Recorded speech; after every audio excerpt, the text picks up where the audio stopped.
So now that we have a lot of important tools to work with, we're just going to bring different contexts up, different important measurements we can make in chemistry, different important scenarios that are important to us as chemists, where we can utilize our tools like molar mass, like Avogadro's number, okay?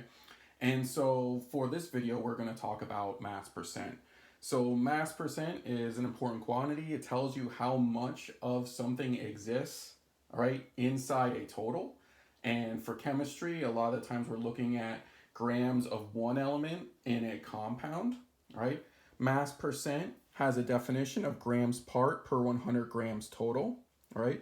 We calculate a percent by taking grams of a part over grams total and multiplying by 100, but those two things mean the same thing, right? Mathematically. You understand percentages, you have a general idea, but now we see with our understanding of percentages that they're actually conversion factors as well. They're a fraction. They can take total information and get information about a part. And what we do in chemistry is we utilize some things called mass laws. And the first mass law that we're going to run into that deals directly with mass percent is this idea of definite composition. Now, definite composition has some different names. You could see constant proportions. You could see definite proportions or constant composition. Any mixture of those words tells you the same idea though. Things have a definite composition. The mass percents of elements in a compound are fixed. And if you change those mass percents, all right, then you're going to end up with a different compound. And that kind of makes sense, okay? If you look, for example, at H2O, right? No matter the sample size, and this is important for us for problem solving purposes, and we're going to reiterate that again when we do some examples today. But for any sample size, no matter what, H2O, no matter what, is 88.81% oxygen, right? No matter what.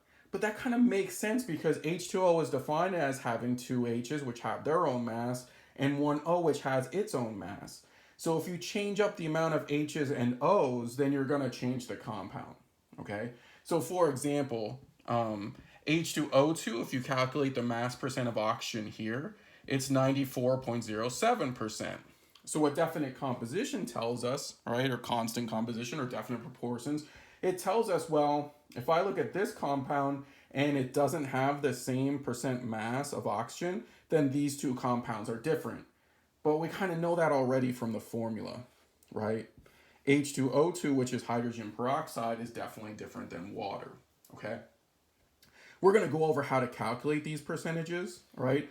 Now I'm just giving it to you, but just to reiterate some things from earlier, whenever I see this now, imagine I did give this to you in a problem, you know you can turn it into a conversion factor, okay?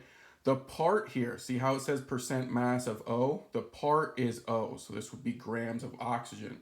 The total is the molecule that O exists in. So for water, no matter the sample size, you'll always have 88.81% oxygen, 88.81 grams of oxygen per 100 grams of water, no matter what. So now with this idea, right, and this new conversion factor, a new tool, let's do some examples. And these examples will actually help us utilize some of the tools that we had introduced on the last video as well. Let's do this example first. All right, so example. Calculate the percent by mass of carbon in CO2, right? Then do the same thing for oxygen, right? What's oxygen's percent mass too, okay? So a couple important things here. This is going to end up being a conversion problem, but it doesn't look like we're given a starting point. So the one thing that we have to remember from definite compositions is you get to pick your own starting point.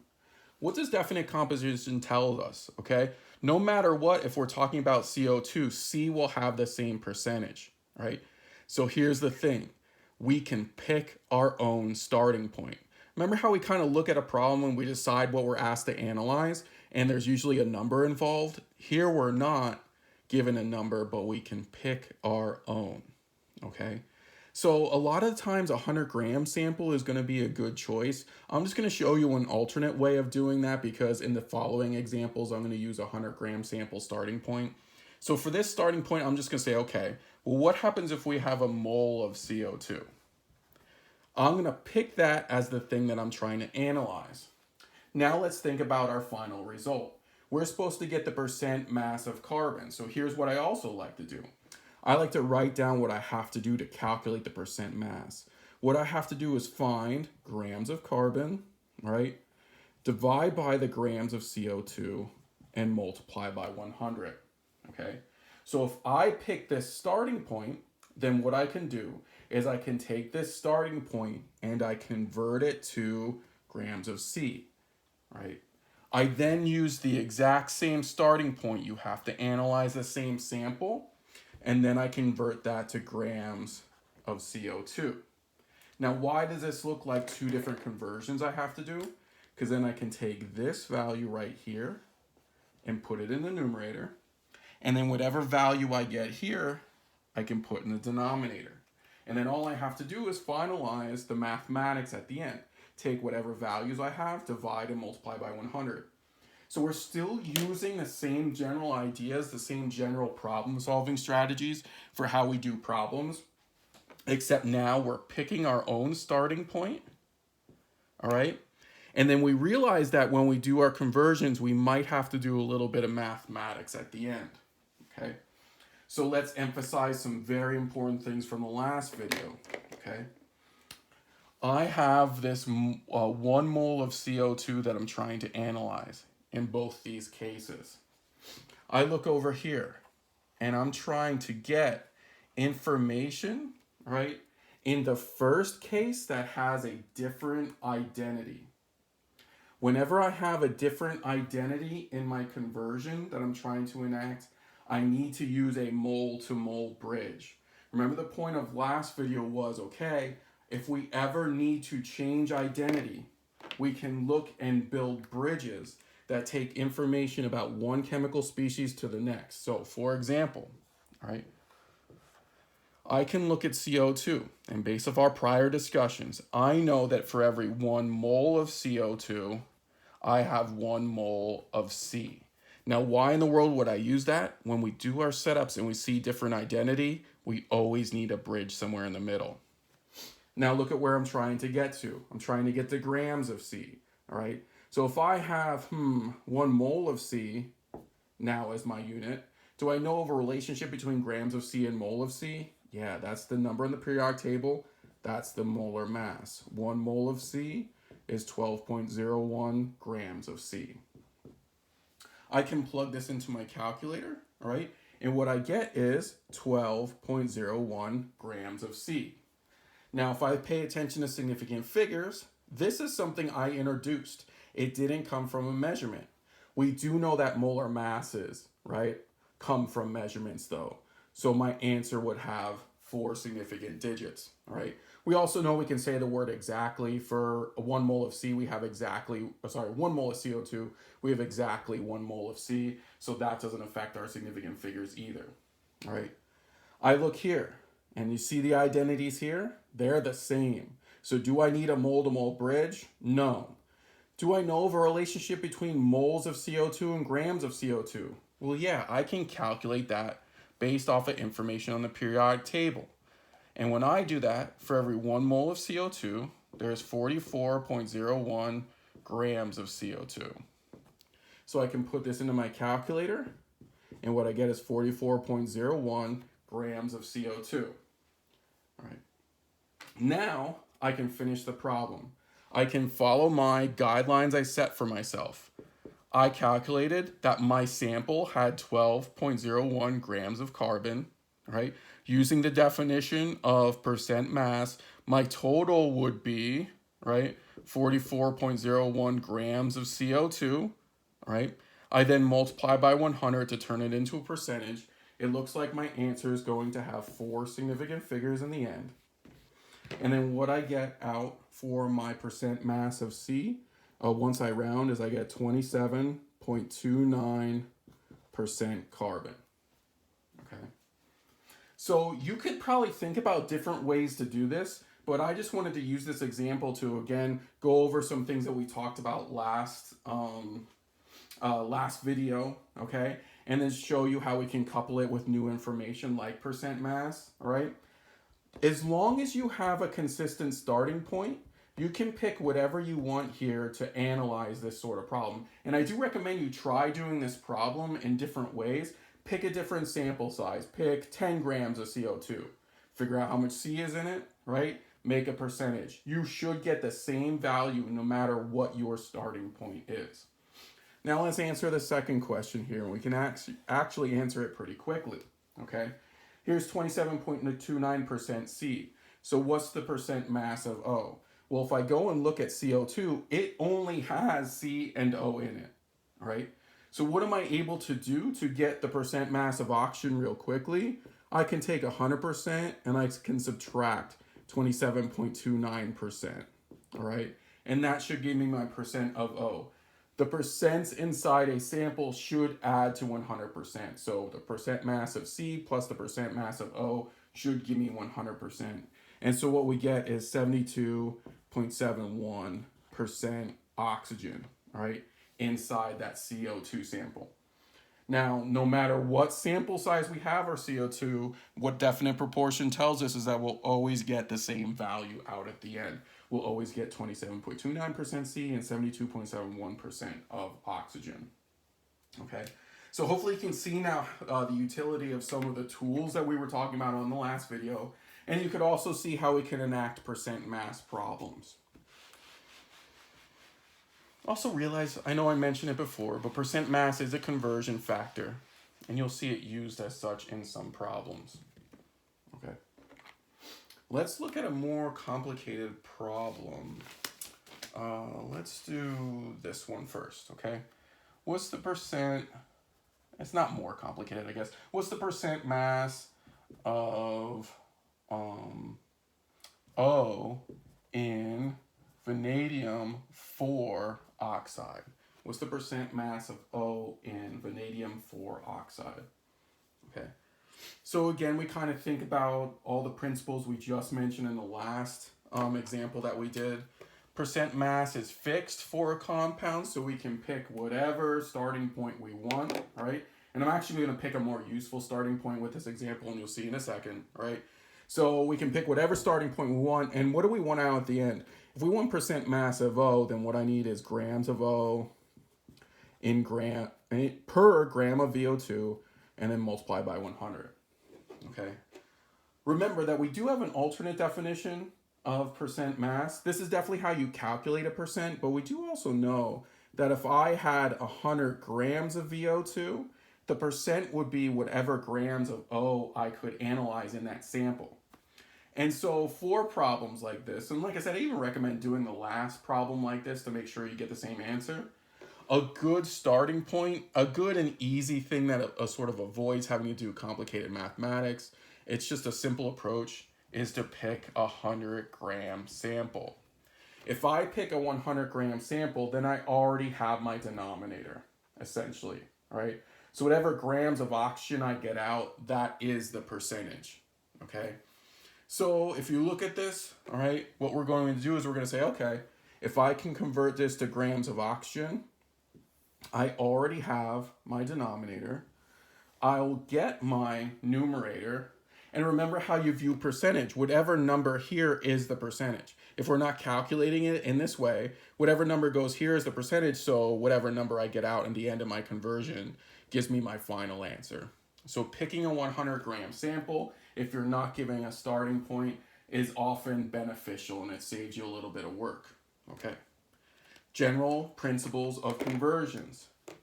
Does this identity match this identity? And the answer is no. So then what do I need somewhere in the middle? What's the one thing that allows me to switch identity? A mole-to-mole bridge, okay? So that guides me how I'm going to do this problem, all right? What I'm going to do is I'm going to take grams of VO2 and make it moles. Then I can use my bridge, and then I can answer the problem from there. I just want to reiterate it one more time because it's incredibly important. When you do your setups, and you see that the identity is different, work towards moles, and then once you have the correct identity, you can finish doing the problem. Okay. So if I look in the periodic table, I take one V mass and two oxygen masses. What I get for a molar mass of VO2 is I get 82.94 grams of VO2 for every 1 mole of VO2. I use that as a conversion factor, and please check my work, right? I use it as a conversion factor. I put the 82.94 grams of VO2 in the denominator so that my units cancel, and now I have moles of VO2. Once I have moles of VO2, what identity am I trying to switch to? I'm trying to get to oxygen information.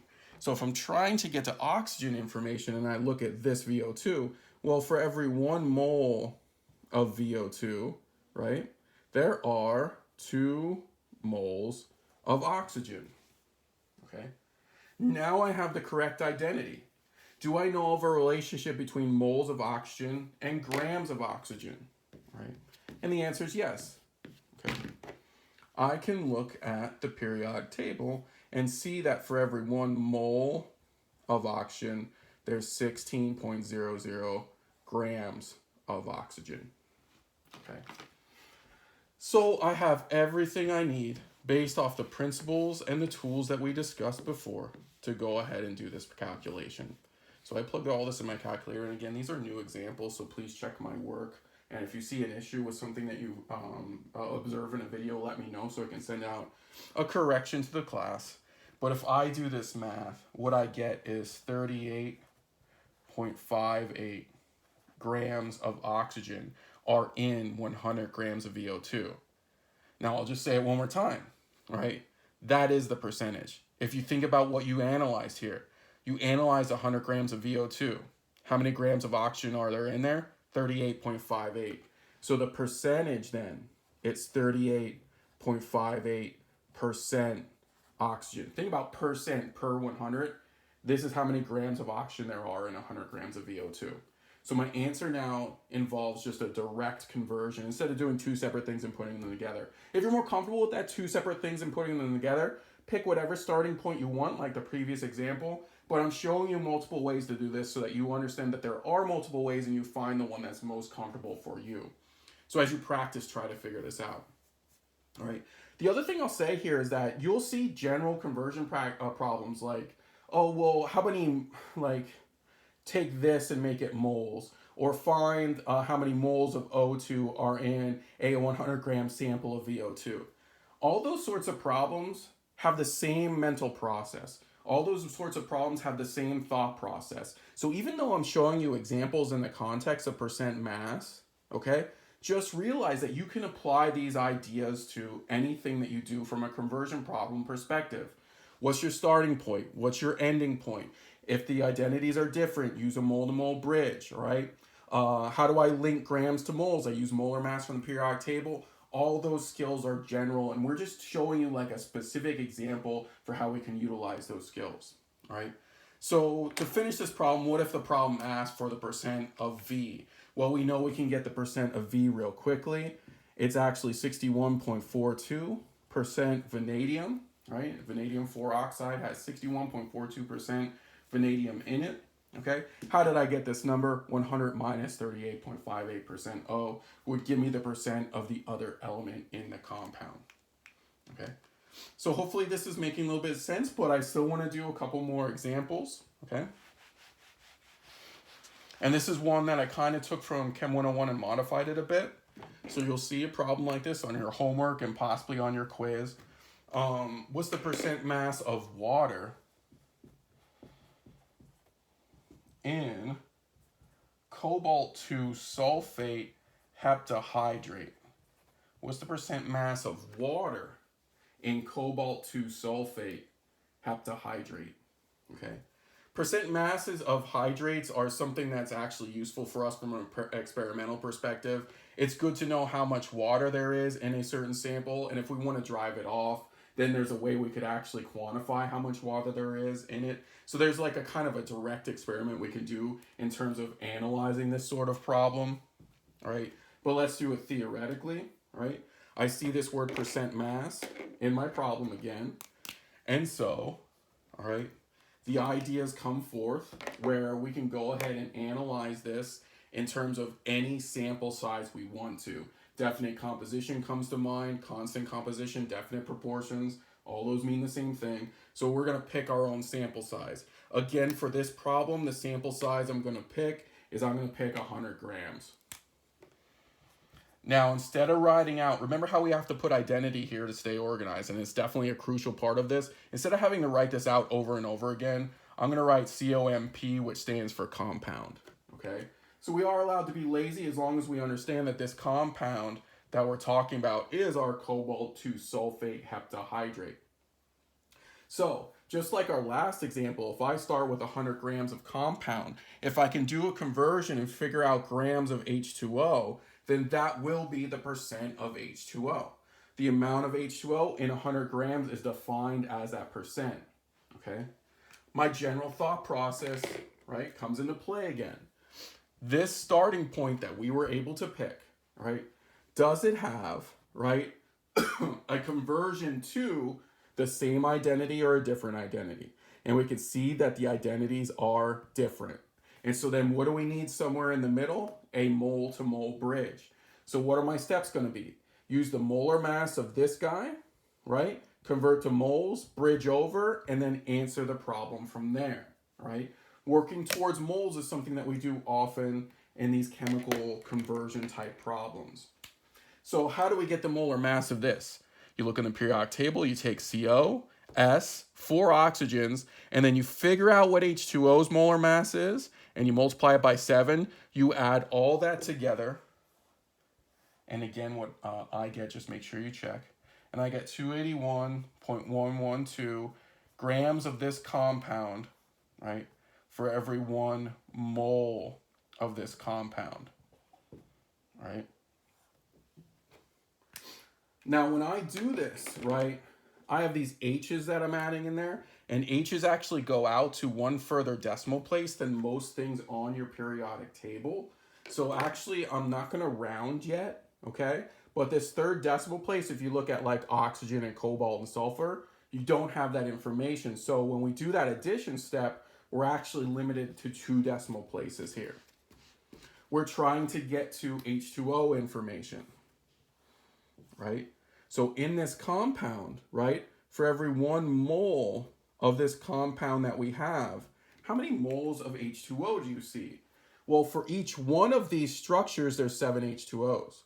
So if I have 1 mole of these structures, there would be 7 moles of H2O, right? That's what that 7 tells us.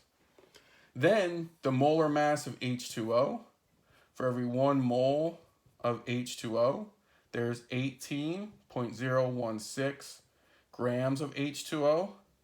And again, H was involved in this calculation.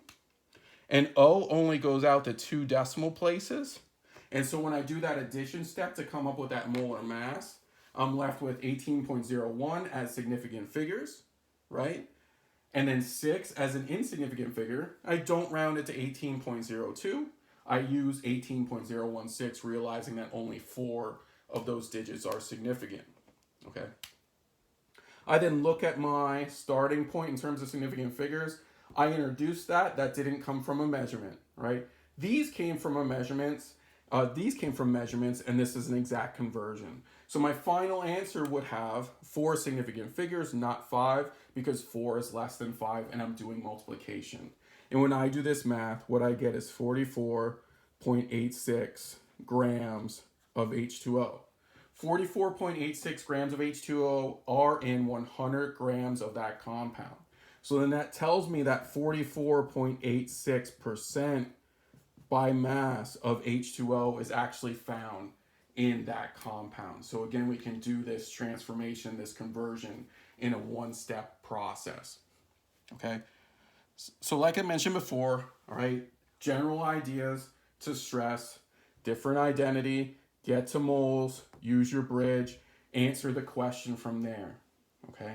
And that will give us our percentages. But think about using this idea or these ideas in other contexts. I want to do one more quick example.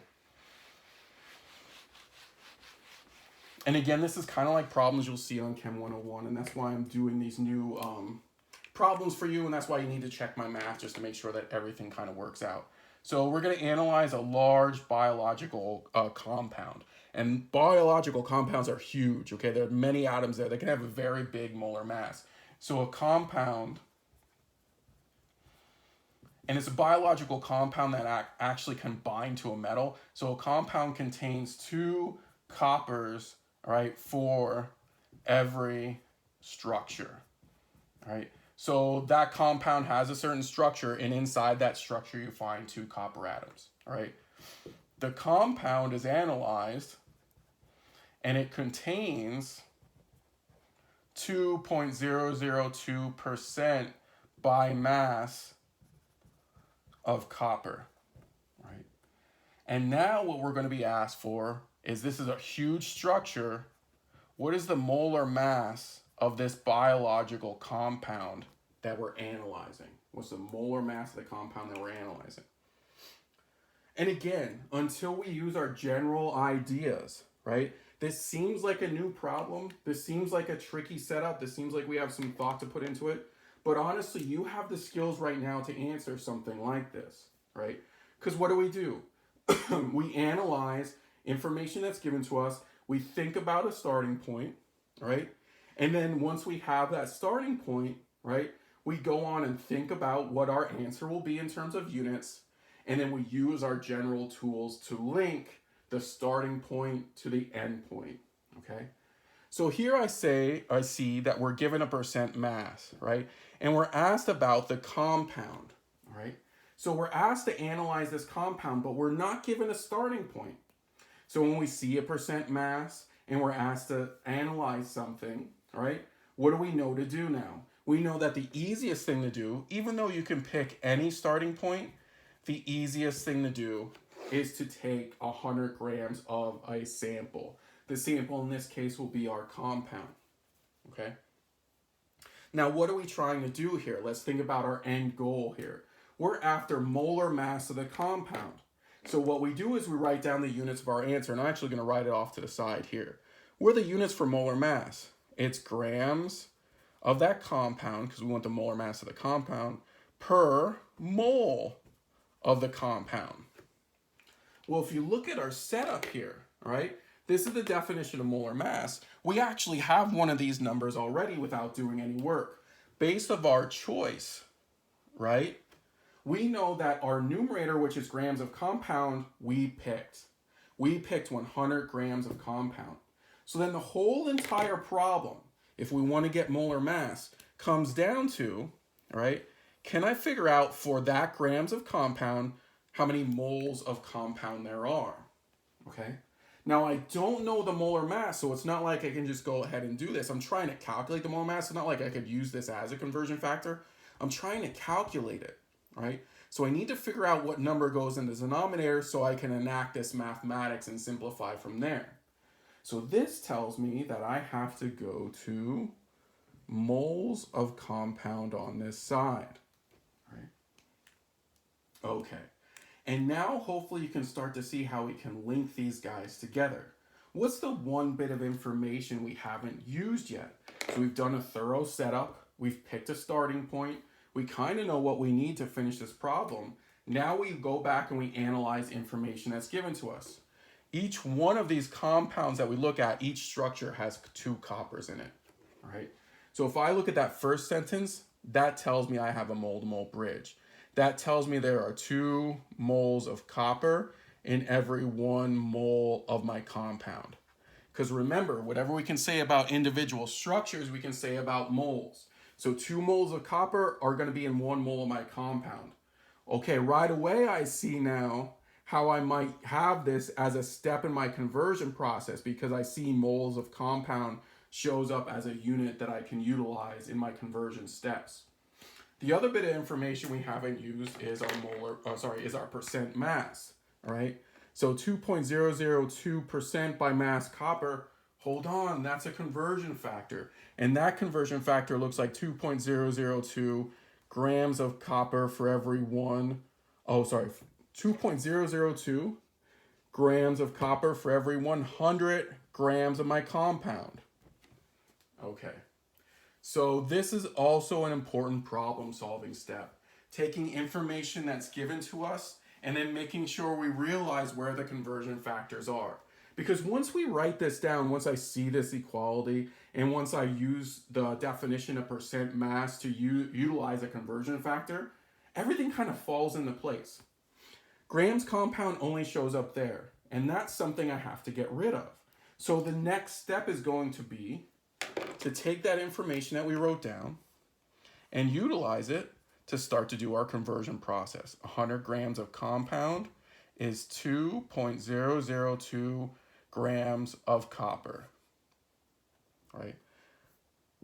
Now, it looks like, right, we're going towards the need to get a ID change.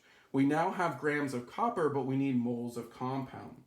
So the next step is, to realize I have this mole to mole bridge, and if I can get moles of copper here, then I can use the mole to mole bridge to get moles of compound, and then I'm close to being done with the problem. So do we have a relationship between grams of copper? This is a G here. Excuse my handwriting. Do we have a relationship between grams of copper, right, and moles of copper? Well, yeah, we have the periodic table, right?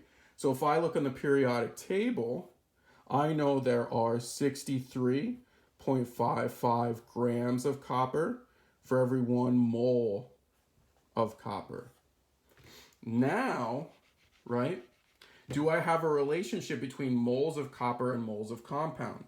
Well, yeah, that's the other bit of information we wrote down at the start. For every 2 moles of copper, there's 1 mole of this big biological compound we're trying to actually analyze, right? We now have our final conversion goal, right? So we plug all this into our calculator, and what we get is 1.5751377 times 10 to the minus 2 moles of our compound, right? We did some math, so we checked significant figures. This we introduced ourselves. This 2.002 has 4 significant digits. It had to be measured. This has 4 significant digits. This is exact, so my answer has 4 significant digits. I'm not going to round it though, because what do we have to do? We have to take this and put it in the denominator here, right? So with your calculator, right, you should be able to take, right, 100 grams of your compound as a numerator. You're going to divide by this very small number, put it in the denominator, and then the final answer that you get for molar mass, putting these numbers together, looks like 6.349 times 10 to the third. 6.349 times 10 to the third grams of compound per mole of compound. Okay? And remember, the units of molar mass are grams per mole. So at this point, we are done with this problem. Now again, it's not like these steps are difficult, but you do have to stay organized. So I'm not trivializing that it's going to take some work to get to know how to do these problems. But I also want you to have some confidence. There's nothing here that doesn't fall within our general thought process for how we do these problems. And so that's where you want to focus your skill development. Can I understand what my final goals are? Can I know or analyze a starting point? If it's not given to me, can I pick one? And then based off of my conversion skills, can I get useful information that allows me to complete a problem based off of conversion information that might be inside the problem or might come from the periodic table or might have come from something that I've memorized already this semester, like Avogadro's number or centimeters to inches, etc. Keep a general idea, keep it like a tally and some self-assessment based on how well you're getting this. And as always, all right, if you're having trouble, let me know. Do the examples from your book, do the examples from Chem 101. But honestly, once you get this down, this will be the mathematical process that we use throughout a big chunk of the semester. So it's incredibly important.